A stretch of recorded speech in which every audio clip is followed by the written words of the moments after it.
name's Chris Baker with Baker DMM, and this is our video coaching newsletter. The topic of today's newsletter is going to be what happened to Johnny Depp's $40 million.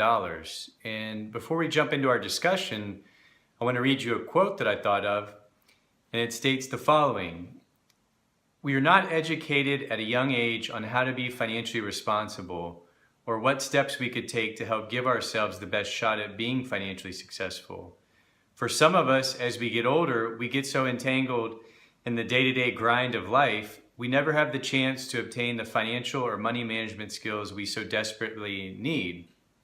And I think I have an article about the Johnny Depp saga that came out earlier this year, and some of you might already be aware of it, and some of you might not. And I'm gonna kind of scan through this and just kind of pull out some pieces of information from the article and discuss it, and then where I think possibly we could learn from this, and hopefully we could make or not make the same mistakes that Johnny Depp made.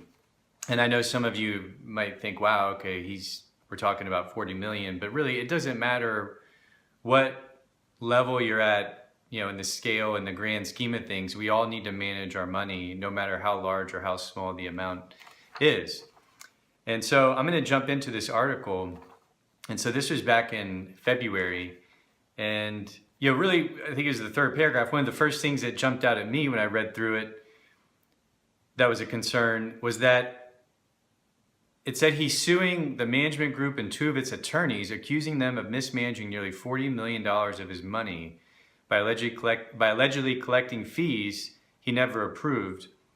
Then it talks about incurring penalties for paying taxes and loaning millions without authorization. And I might not know everything behind the scenes, but when I read this, it's attorneys, and attorneys are extremely valuable and do a wonderful thing for our society and the world. But managing money is generally not one of the things an attorney, I would think, should be doing. I would think that if somebody's going to be managing money, particularly the more day-to-day financial items, that would be in a job for an accountant, a CPA, a bookkeeper, someone tracking what goes in and out of the accounts. And I'm sure they probably had that. They probably had those people. I don't know for a fact, but when I read this, he's suing the two attorneys. And if there weren't other individuals monitoring finances, doing the bookkeeping, well then, that would be a big concern to me. But again, it just states two of the attorneys. So that's a yellow flag right there. Then you scroll down a little bit further and I get into, I think it's like the fifth or sixth paragraph down, but they collected tens of millions of dollars of fees. And again, that goes back to knowing, what's your agreement with the company that's helping you? Do you have a contract in place? Do you have, something stating what the scope of services is going to be and what the fees are? And is it a flat fee? Is it a percentage fee? Does the fee fluctuate? How are you getting charged for the services that they're providing? Because it looks like it says, he's also the victim of gross misconduct of the business managers who collected tens of millions of dollars of contingent fees purportedly based on an oral contract. So again, an oral contract, that does not fly for me in my world or with my clients. Everything's in writing. And I think we'll discuss that later on. They actually got another attorney's opinion in this article, and I think he kind of said the same thing. So yeah, I think it's right here. Oral agreements between business managers and clients, ? That's not the epitome of best practices for lawyers and business managers. And that was actually, his name is Domingo Such, a partner at the Chicago law firm Perkins & Cole. So another thing, particularly with celebrities and famous people, actors, actresses, athletes, and this could go for a lot of other professionals, people that are on their feet a lot, people that are out and about and not at a desk every day, people that are on their feet moving like possible business owners, doctors, lawyers, teachers, outside sales reps, people that are not able to actively and regularly monitor their finances, and they're very busy. We're all real busy for the most part.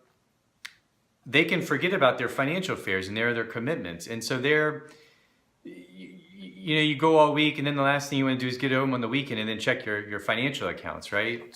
So it could happen to not only the people that are making very high volume of income, but also the people in the middle market too. Yeah, and then there's another paragraph. Does he have formal training in finance or money management? And that goes back to our quote.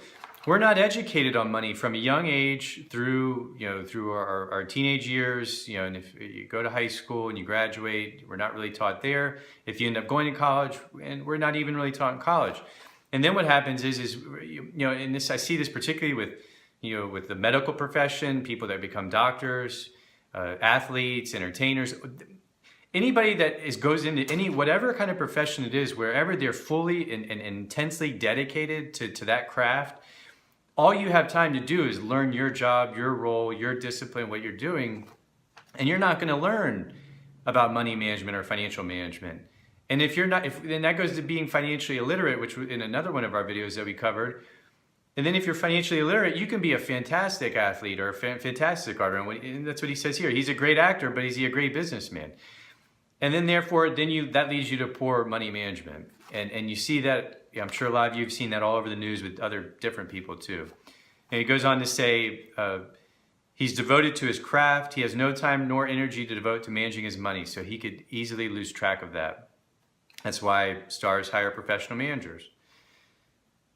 And then, another paragraph that was concerning, the client has the expectation that I don't have to review bank statements every month or manage my manager. And that's a big red flag. Not saying that Johnny Depp necessarily did that, but for all of us, either you need to be managing your money yourself, hiring a company like Baker DMM or another company out there. If you're not going to produce your own financial statements, if you're not going to review your money on a regular basis, understand your position, somebody else should be doing it. But that doesn't mean you should just neglect it. You still need to review the reports that they provide you. Typically, it's at least going to be on a monthly basis. They're going to be providing you financial statement data. You need to be reviewing that. And if you want to take it a step further, if they say that you have $1,000 in your checking account on their statement, on their financial statement that they're giving to you, well, go back to your bank account and review your bank account for that exact same day, and you should have $1,000 in your bank account. So you can reconcile the information they're giving you to your financial records at wherever your financial accounts are held, whatever financial institution that might be, like Bank of America or Chase or whoever that is. So, that's a big red flag. You got to review, you got to perform some review. You're hiring someone to help you keep up with the details because you can't, but that doesn't mean you just go ahead and ignore everything and just kind of give them keys to do whatever they want. You're still in control as the client. You're helping them to do the work for you. Then you get it on some sort of frequency, probably once a month. You review the data and make sure everything looks good. And if you have questions, that's when you ask questions. You don't want to wait until months and months and months or years and years have gone by to monitor your financial accounts and then find out, like in this case, that you're short $40 million and you don't know where it went. And then you end up suing the company that's been helping you. And again, I don't know all the details about this with Johnny Depp, but I hope it all works out for him. And hopefully if there was negligence or mismanagement, he gets his money back. Let's see, so they've got professionals. Yeah, and then you go on to talk about all the different types of professionals that help. And this is another red flag. Again, they talk about professionals like lawyers to handle contracts and real estate deals, managers and agents to handle career moves, accountants to handle taxes, but they don't include bookkeeping, which they should include bookkeeping, actually keeping up with the cash that comes in and the cash that goes out. Investment counselors to handle investments. That's with a traditional financial planner when you're managing your portfolio of assets. And all of them are in a crucial position of trust. So that's the ecosystem of someone's financial world. And they all have a fiduciary duty to take care of the client's money. So then basically the article concludes about Depp's business managers and how if they were aware of his spending was out of whack, like if we had a client, we're keeping track of their money, we're giving them financial reports every month, then we're gonna have documentation with that client stating you need to change this, you need to do this, you need to watch your spending, you're spending too much on food or wine or alcohol or eating out or on your cars, your rent. We're going to be telling these people what they're doing, and then it's up to them to make the changes. And if we've told them and we've advised them on what to do, then we're going to be, we're doing our job and we're going to have documentation. And that's what they're saying here. And really, that's how they conclude the article. So if we're advising a client, informing them what they're doing possibly wrong or what they could adjust, and the client ultimately doesn't listen to us or doesn't follow our advice, well, then in the end, the responsibility falls on the client. So today, our issue really was, financial monitoring, and we discussed Johnny Depp's, lawsuit earlier this year and how he was suing his business managers for $40 million because he didn't know that he was running out of money, basically. And really, that could happen to a lot of people if no matter what income level you are, no matter how much in assets you have, we all need to be responsible for our own financial world.